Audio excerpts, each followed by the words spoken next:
Welcome, tired travelers. Put your pouches away and hang your cloaks somewhere, because today we are showing you the 12 best films of the year of our Lord 2001. By 12 films, I mean the ones that enlighten us, frighten us, provoke us, and engage us. Let's begin the list with our honorable mentions. First, we have Osmosis Jones, a colorful, gloppy, and beautifully gross animated adventure inside the human body, about a slick policeman that is also a white blood cell. Next on our honorable mentions, we have The Mummy Returns is the sequel that raised the stakes, making for a nice, fun thrill ride that didn't raise its special effects or its narrative choices at all. Joyfully watched by thespians, an instant classic of its year. Next on our honorable mentions, we have Gosford Park. Before Downton Abbey, there was Gosford Park. As a murder happens, staff and lords alike come together in an intriguing mystery, unfolding the lives of a British manor. Its all-star cast and great script make this gem a good film, but not a great one, in my humble opinion. Another honorable mention is Stuff and Dough.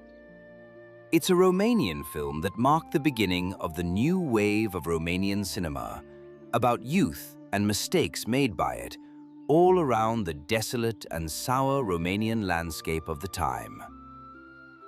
And now for our 12 best films of that faithful year. In 12th place, we have A Beautiful Mind, an espionage thriller biopic drama where the limits of genius appear in forms of paranoia during a tumultuous moment in US history. An amazing performance from Russell Crowe, and the bar being always high as Paul Bettany and Jennifer Connelly as supporting characters elevate a film that is imperfect. I love this soundtrack and opening as much as any James Horner classic. Here, he isn't repetitive, just simple and powerful. 11th place is the cinematic story woven initially from the mind of Stanley Kubrick, but he passed the baton to the other technical and entertainment mastermind, Steven Spielberg. The story about the loss of a child, trying to find the purpose of your own creation, and having a slow-burning but wonderfully carnival ride adventure. A journey of initiation seen through the eyes of David, played very straightforward and lifelike by Haley Joel Osment. I loves Frances O'Connor as his mother, that just wants her real son back and would do anything for him, as a good mother does, but must let him go every time, because destiny is a brick in the wall of chaos that doesn't really break or move. Technically, it's one of the most impressive films of that year, and a must-watch for any Kubrick and Philip K. Dick fanatics, or any that have felt something bigger than themselves. In 10th place, we have Donnie Darko, or the story of a teenage boy who receives bulletins about the future from a large and demonic rabbit. In 2001, Richard Kelly was a first-time director and made an odd, disturbing, and curious little film that goes beyond reason sometimes, but always intrigues us. We are just as curious as the title character, played with panache and magnetic pull by the great Jake Gyllenhaal. Donnie Darko is likable and sardonic at once, and who occasionally forgets to take his medication, for unspecified but possibly alarming reasons, seeing a 747 jet engine falling directly into his bedroom is where it all starts going down the rabbit hole. No pun intended. The all-round cast of Catherine Ross, Drew Barrymore, Jenna Malone, Mary McDonnell, Patrick Swayze, Maggie Gyllenhaal, Holmes Osborne, and many more indulge in this suburban Alice in Wonderland-induced not-so-fairy tale. It's a great concept, and it deserves to be one of the best of the year. In ninth place, we have Mulholland Drive, as we continue the list with another curious cinematic achievement of the 2000s by the late great and awesome Twin Peaks creator David Lynch. The movie is a surrealist dreamscape in the form of a Hollywood film noir, and the less sense it makes, the more we can't stop watching it. There have been countless dream sequences in the movie, almost all of them conceived with Freudian literalism to show the characters having nightmares about the plot. Mulholland Drive is all dream. There is nothing that is intended to be a waking moment. Like real dreams, it does not explain, does not complete its sequences, lingers over what it finds fascinating, dismisses unpromising plot lines. Betty, played by a mesmerizing Naomi Watts, and Rita, as the amnesiac in search for clues of her identity, played as brilliant by Laura Herring. The two form a detective noir-like duo and make the best of it. This is a movie to surrender yourself to. If you require logic, see something else. Mulholland Drive works directly on the emotions, like music. And it's the best music a brilliant master like David Lynch can make in any year. In eighth place is Training Day, the movie that started a great collaboration between Antoine Fuqua and one of Denzel Washington's best roles as Alonzo, the crooked veteran narcotics officer revealing his true self to Ethan Hawke's rookie narcotics cop Jake, revealing a monstrous ego that even King Kong ain't got nothing on him. Maybe the phrase isn't as accurate as in the film, but that is for the you, fare thee traveler, to find out. Or just rejoice in one of the best antagonist performances of the 21st century in Training Day. A must-watch for any Wire and Denzel aficionado. In seventh place, we have Ridley Scott's best movie of this century. There isn't a war movie as immersive, visceral experience as Black Hawk Down. This film about the 1993 operation in Mogadishu is nothing short of spectacular, with Josh Hartnett, Tom Sizemore, Eric Bana, Ewan McGregor, William Fichtner, Sam Shepard round up a great cast. Brilliant action sequences coming at you like the best RPG out there today. Incredible editing. Bleak cinematography that strips down the romantic side and wakes up the brutal and honest experience of war. What, I am some kind of war junkie? Well, after this film, you have more faith in Scott's direction than in his last 10 movies combined. In sixth place is The Renaissance Fair, with pop songs that go out with a bang. A Knight's Tale, a vehicle for the late Heath Ledger on top of his youth as a Romeo, Casanova, and Sir a Jousting Nut can be. Besides Ledger, there are great supporting characters in Paul Bettany, Mark Addy, Alan Tudyk, Shannon Sossamon, Rufus Sewell, playing another nasty baddie as always. This medieval rom-com with nice action set pieces just left me wanting more. It's one of my favorite comedies actually of that year, and left an impact on the pop culture zeitgeist, where shows nowadays like Bridgerton can relax by putting every pop covers out there, even if history doesn't dictate it. The movies with probably the best jousting since the Game of Thrones shows. Watch it, you'll actually have fun. For me, it was a blast from the past I'll always remember. In the fifth place, we have Jean-Pierre Jeunet's Amélie. A continuation of the whimsical and strange universes this director has offered us in Delicatessen and The City of Lost Children. The warm look, invaded by greens and red palettes throughout, embody a world where a selfless young woman tries her best at giving her friends and neighbors some help without ignoring her own suffering in loneliness. The film is a beautiful journey into Paris and how it connects to love.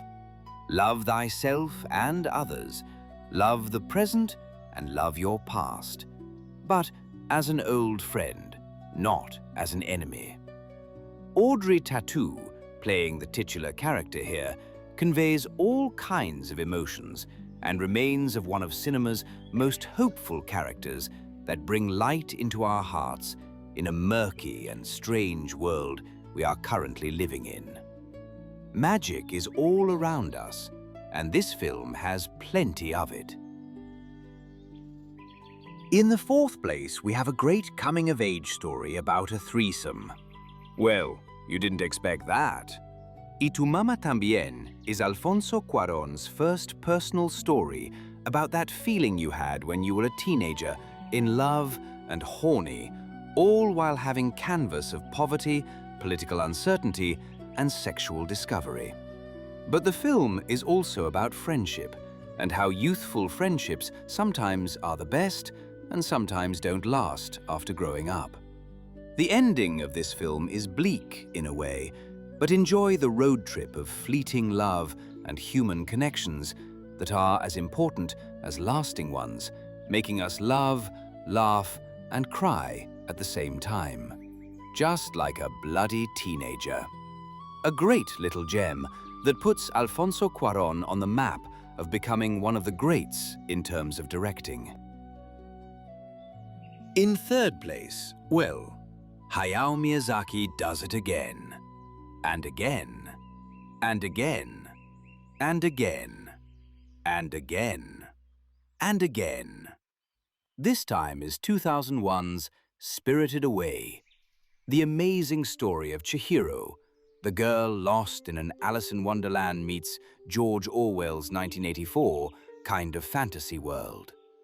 But expect incredible, almost painting-like animation, great emotional music from Joe Hisaishi, and themes that still resonate today. This movie has it all.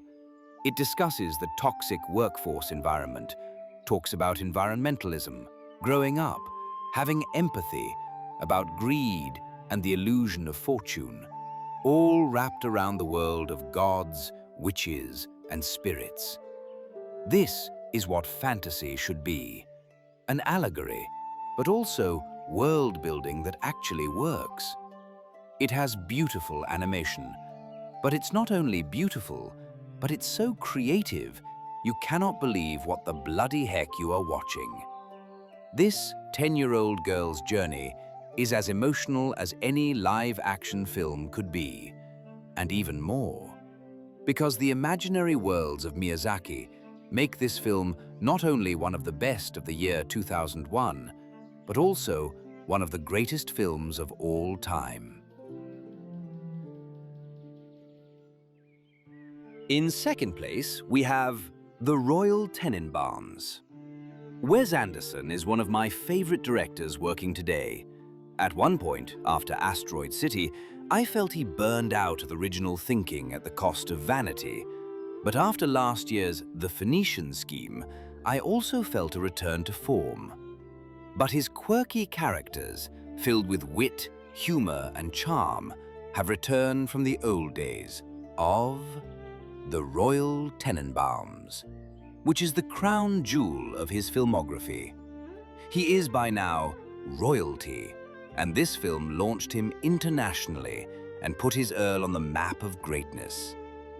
This simple story about a patriarch, played by a very different Gene Hackman, that is dying and needing closure with his 3 children, Gwyneth Paltrow, Ben Stiller, and Luke Wilson, rounded up by a phenomenal supporting cast of the likes of Bill Murray, Angelica Houston, Danny Glover, Seymour Cassell, Owen Wilson, Kumar Palana, and an unlikely cameo by Alec Baldwin as narrator in this charmingly colorful comedy that always borders on drama.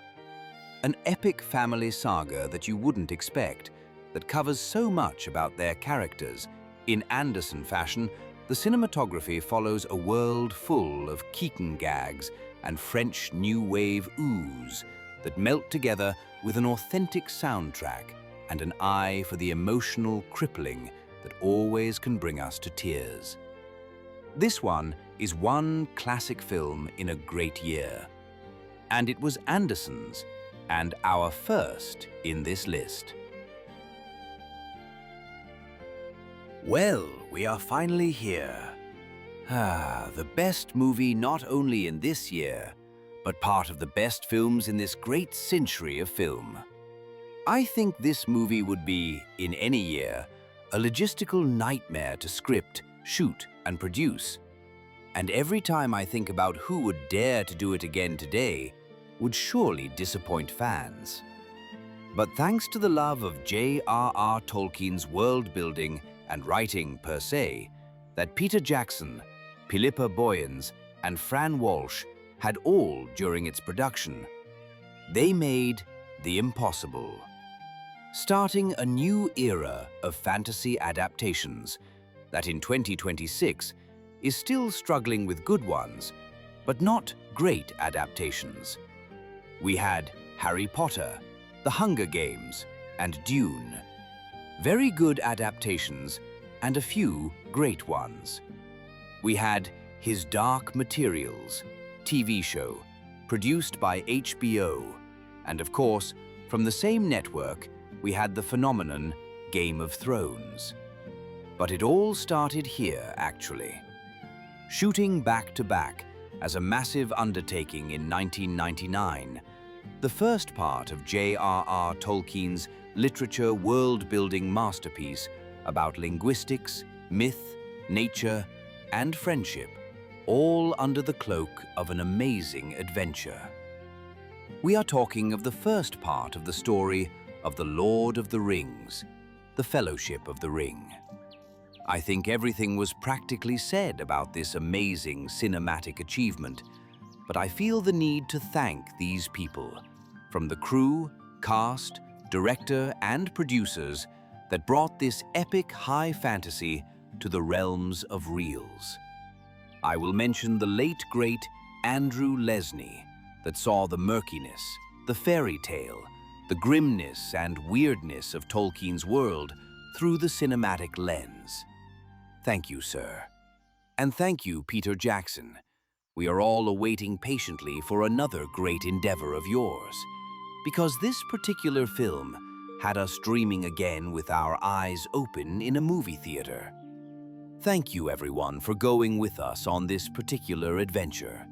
Fare thee well, travelers, and before you go, support us with a like and a nice subscribe. Alas, poor cinema be with you in your travels.